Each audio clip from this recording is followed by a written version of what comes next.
خیر یا اللہ، خیر یا خدا، خیر یا خدا، سوات، بنیر اور منگورہ میں 2025 کا پلوڈ انسانیت کے لیے ایک بڑا امتحان بن گیا۔ پہاڑوں سے گرتی بارش، ندیوں کا طوفانی پانی اور لوگوں کے گھر مٹی کے دیواروں کی طرح گر گئے۔ اللہ تعالیٰ سب کی مال اور جان کی حفاظت فرمائے، آمین۔ یہ کہانی صرف ایک پلوڈ کی نہیں بلکہ ان لوگوں کی ہے جو اپنی زندگی کی جنگ لڑ رہے ہیں۔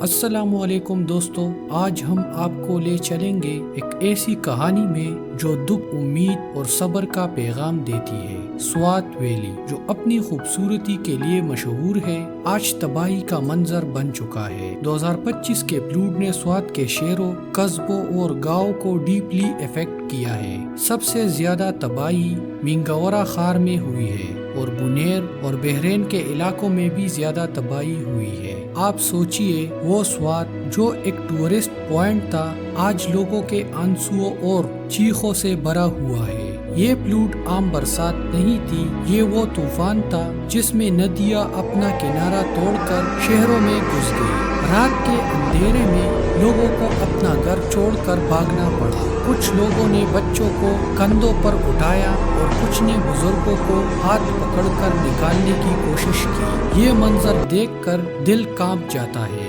پانی کی سمندر نے سڑکوں کو دریا بنا دیا۔ منگورہ کی مرکزی بازار جو ہمیشہ روشنیوں اور لوگوں سے بھرا ہوتا تھا، آج اندھیروں اور خاموشی کا شکار ہے۔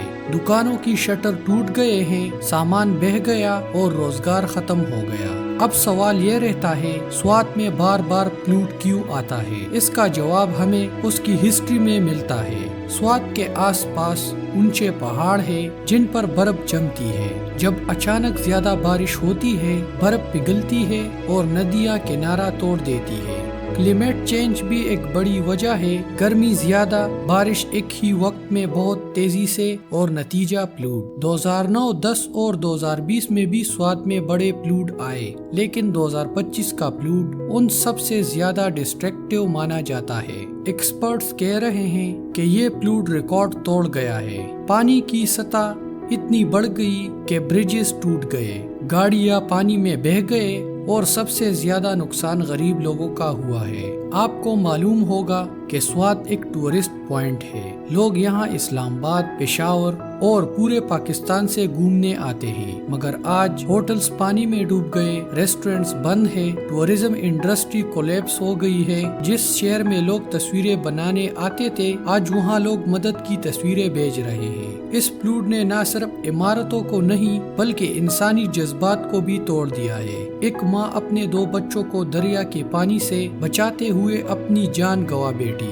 ایک بزرگ کا کہنا تھا کہ اس نے اپنی پوری زندگی میں ایسی تباہی نہیں دیکھی۔ جہاں کل خوشیاں تھی، آج صرف خاموشی اور غم ہے۔ مگر دوستو، یہ کہانی صرف غم کی نہیں ہے، یہ کہانی ہمت کی بھی ہے۔ سوات کے لوگوں نے آپس میں مل کر ایک دوسرے کی مدد کی۔ جہاں سرکاری مدد دیر سے پہنچی، وہاں پڑوسی نے پڑوسی کا ساتھ دیا۔ جوان لوگ ریسکیو ٹیمز بنا کر اب پانی میں گھس گئے۔ انہوں نے بچوں اور عورتوں کو کندھوں پر اٹھا کر سیف جگہ تک پہنچایا۔ پاکستان آرمی نے بھی ریسکیو آپریشن شروع کیے۔ ہیلی کاپٹرز کے ذریعے لوگوں کو ان کے گھروں سے نکالا گیا، لیکن جو نقصان ہو چکا تھا اسے بھرنا آسان نہیں تھا۔ گھر، فصلیں، دکانیں سب پانی کے حوالے ہو گئے۔ سوات کے اس پلوڈ نے ہمیں ایک سبق دیا ہے کہ ہمیں کلائمیٹ چینج کو سیریسلی لینا ہوگا۔ جنگل کاٹنا، ندیوں کے کنارے کنسٹرکشن کرنا اور بے انتہا پاپولیشن گروتھ، یہ سب تباہی کی وجہ بنتی ہے۔ اگر آج ہم نے کچھ نہیں کیا تو کل سوات ہی نہیں، پاکستان کے اور شہر بھی اس طرح کے پلوڈز کا شکار ہوں گے۔ دوستو، سوات کی ہسٹری بہت پرانی ہے۔ یہاں بدھسٹ سیولائزیشن بھی تھی۔ یہاں کے قدیم مندر اور آرکیٹیکچر سائٹس دنیا بھر کے ٹورسٹ کو اٹریکٹ کرتے تھے، مگر پلوڈ نے ان میں سے کچھ بھی نہیں چھوڑا۔ مگر پلوڈ نے سب کچھ تباہ کر دیا۔ سوچئے، یہ صرف ایک شہر کا لاس نہیں بلکہ ہماری کلچر کا لاس ہے۔ آج سوات کے لوگ ٹینٹس میں رہ رہے ہیں، کھانا لمیٹڈ ہے، بچوں کے لیے دودھ اور دوائیاں مشکل سے ملتی ہے، سکولز بند ہے، زندگی رکی ہوئی لگتی ہے، لیکن ان کی امید ابھی بھی زندہ ہے۔ ان کا یقین ہے کہ اللہ تعالیٰ سب کچھ ٹھیک کر دے گا۔ ہم سب کی ذمہ داری ہے کہ ہم سوات کے لوگوں کی مدد کریں، چاہے وہ پیسوں کی شکل میں ہو یا راشن کی شکل میں ہو یا دعاؤں کی شکل میں ہو۔ یہ وقت انسانیت دکھانے کا ہے۔ 2025 کا پلوڈ ہمیشہ یاد رکھا جائے گا، اس لیے نہیں کہ یہ تباہی تھی، بلکہ اس لیے کہ اس نے ہمیں یاد دلایا کہ زندگی کتنی قیمتی ہے۔ کل کا دن کسی کو معلوم نہیں، لیکن انسان کا سب سے بڑا ایسیٹ اس کی ہمت اور دوسروں کے لیے محبت ہے۔ سوات کے لوگوں کا کہنا ہے کہ وہ اپنا شہر پھر سے بنائیں گے، وہ ہوٹلز پھر کھلیں گی، وہ بازار پھر روشن ہوں گے اور ندی کے کنارے پھر سے ہنسنے کی آوازیں گونجے گی، مگر اس کے لیے وقت لگے گا اور اس وقت ہمیں ان کے ساتھ کھڑا ہونا ہوگا۔ آج کی ڈاکومنٹری کا پیغام یہی ہے کہ ہم سب مل کر سوات کے لوگوں کے لیے دعا بھی کریں اور مدد بھی۔ اللہ تعالیٰ ان کے غم کو کم کرے اور ان کے شہر کو دوبارہ گل و گلزار بنائے۔ دوستو، آج کی ڈاکومنٹری یہ تھی، ایک کہانی جو ہمارے دلوں کو ہلا دیتی ہے، ایک کہانی جو ہمیں سوچنے پر مجبور کرتی ہے اور ایک کہانی جو انسانیت پر یقین بڑھاتی ہے۔ اللہ تعالیٰ ہم سب کو اپنی حفاظت میں رکھے اور پاکستان کا ہر شہر کو امن اور حفاظت میں رکھے۔